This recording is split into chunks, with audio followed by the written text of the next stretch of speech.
আজকে আমরা Microsoft office ওয়ার্ডে ট্যাব সেট করা শিখব। নির্দিষ্ট দূরত্বে কোনো কিছু লেখার কাজে ব্যবহৃত হবে ট্যাব। তাহলে চলুন শুরু করা যাক। মাইক্রোসফট অফিস ওয়ার্ড সফটওয়্যারটি ওপেন করার পরে আমরা হোম ট্যাবের ভিতরে প্যারাগ্রাফ গ্রুপ থেকে এখান থেকে ট্যাব অপশনটি আনতে পারি, অথবা লেআউট মেনু থেকে প্যারাগ্রাফ গ্রুপ থেকে আমরা ট্যাব বাটনটা আনতে পারি, অথবা আমাদের ভিউ মেনুতে যদি রুলার না থাকে নিয়ে আসবো। ভিউতে গিয়ে রুলার, তাহলে লক্ষ্য করি স্কেলটা আসবে, মাপের স্কেল। এখানে যদি আমরা নিচের দিকে ডবল ক্লিক করি তাহলে আমাদের ট্যাব সেটিং অপশনটি আসবে, কত দূরে কোন পজিশনে আমরা লিখব। এবং ডিফল্ট হিসাবে আমি যদি কোনো ট্যাব সেট না করি, আমাদের ডিফল্ট 1/2 ইঞ্চি দূরে দূরে ট্যাব বাটন প্রেস করলে কার্সারটি মুভ হয়, 1/2 ইঞ্চি দূরে যাওয়া যায়। তা আমাদের এই পজিশন আমরা নিজেরা সেট করে নিতে পারি কত দূরে যাব, এবং যেটা চাচ্ছি সেটা সিলেক্ট করে, যদি এটা না চাই ক্লিয়ার বাটনে প্রেস করলে মুছে যাবে। আমি বাম পাশে লেফট অ্যালাইনমেন্টে এখান থেকেও করা যাবে, অথবা এখানে এই যে বামে মাঝখানে ডান পাশে। তাহলে বাম পাশে আমি কত পজিশন দূরে একটা ট্যাব সেট করব। আমি দিলাম 0.3 পরিমাণ জায়গা দূরে ট্যাবটা সেট হবে। সেট বাটনে ক্লিক। এরপর আমরা সেন্টারে মাঝখানে একটা ট্যাব সেট করব। সেন্টার কত দূরে এটা দেবো 2.5। সেট বাটনে ক্লিক। এরপরে দেবো রাইটে কত দূরে, আমি 5 ইঞ্চি 5.5 ইঞ্চি তো দিলাম সেট। এখন যদি ওকে করি তাহলে আমার লক্ষ্য করি ওই জায়গাগুলোতে ট্যাব সেটিং হয়েছে।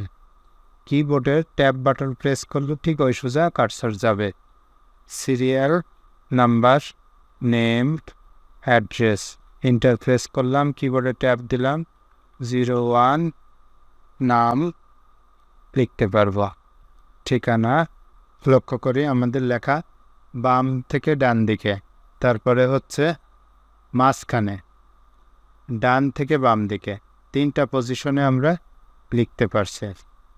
এরপরে আমরা আরও কিছু ট্যাব সেট করব। এখানে যদি আমরা 02 লিখি তাহলে 2 নম্বর এইভাবে এন্ট্রি করতে পারবো।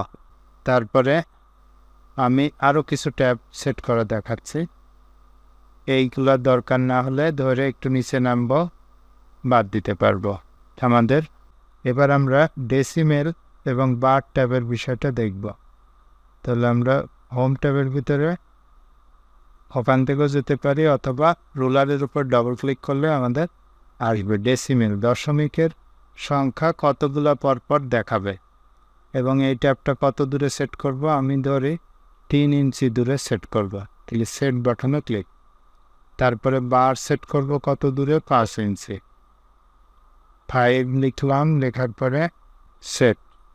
এবার ওকে করি, তাহলে লক্ষ্য করি আমার 5 ইঞ্চি দূরে একটা বার সেট হয়েছে, 3 ইঞ্চি দূরে ডেসিমেল ঠিক করা আছে। আমরা এবার ট্যাব বাটন প্রেস করি, লক্ষ্য করি আমাদের দশমিকের পয়েন্ট সোজা আমরা চারিপাশে লিখতে পারছি, আর বার দেওয়াতে আমাদের দাগ আসবে এরকম। এবার আমরা সেট করব লিডার।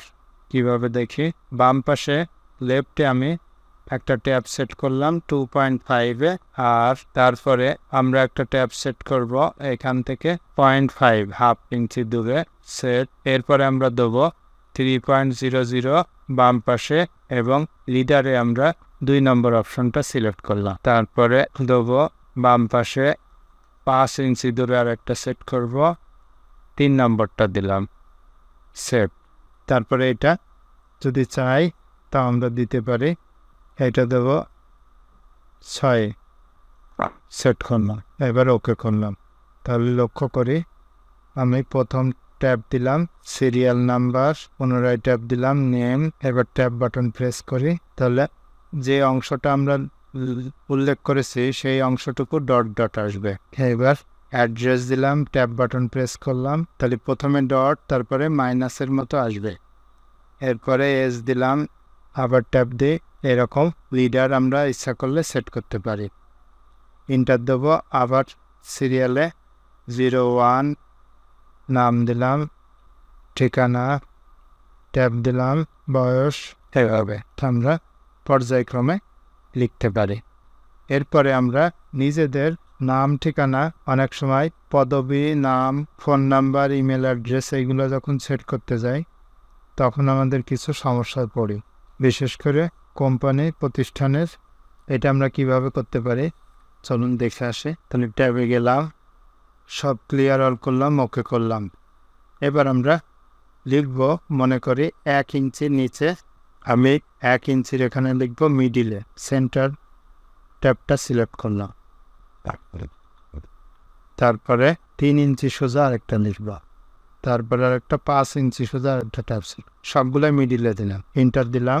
এবার থাকবে প্রতিষ্ঠানের নাম এবং এইটাই আমি পাশাপাশি সব কপি করে বসিয়ে দিলাম, ইন্টার দিলাম। ফোন নাম্বার, ট্যাব দিলাম, আবার ট্যাব দিলাম। তাহলে সব নাম্বারগুলো আমার মিডিল পজিশনে আছে। এখন আমি চাচ্ছি যে প্রত্যেকটা লাইনের মধ্যে গ্যাপটা পরিবর্তন করব। আমাদের এই লেখা যদি মনে করি যে মাঝের ফাঁকার পরিমাণটা বেশি কম হয়ে গেছে, তাহলে এটাকে আমরা একটু বাড়াকমা করে নিতে হবে। পুরা লাইনগুলো সম্পূর্ণ সিলেক্ট করলাম। হোম ট্যাবের ভিতরে আমাদের লাইন স্পেসিংয়ে যাব, রিমুভ স্পেস আফটার প্যারাগ্রাফ। তাহলে লক্ষ্য করি সব সুন্দরভাবে পাশাপাশি বসে যাচ্ছে। তাহলে আমরা এখান থেকে আমাদের প্যারাগ্রাফের মাঝে গ্যাপের পরিমাণ এবং লাইন স্পেসিংয়ের পরিমাণ বাড়াকমা করে নিতে পারি। এইভাবে পাশাপাশি লেখাগুলো আমরা অনেক সময় সেট করতে সমস্যা হয়, মিডিল পজিশনে তৈরি করতে পারি না। আমার এই চ্যানেলের ভিডিওটি আপনাদের কেমন লাগছে তা অবশ্যই কমেন্টে জানাবেন। ভালো লাগলে লাইক, কমেন্ট এবং শেয়ার করতে ভুলবেন না। এতক্ষণ ভিডিওটি দেখার জন্য অসংখ্য ধন্যবাদ। যারা আমার চ্যানেলে নতুন হয়ে আসছেন তারা অবশ্যই চ্যানেলটিকে সাবস্ক্রাইব করবেন।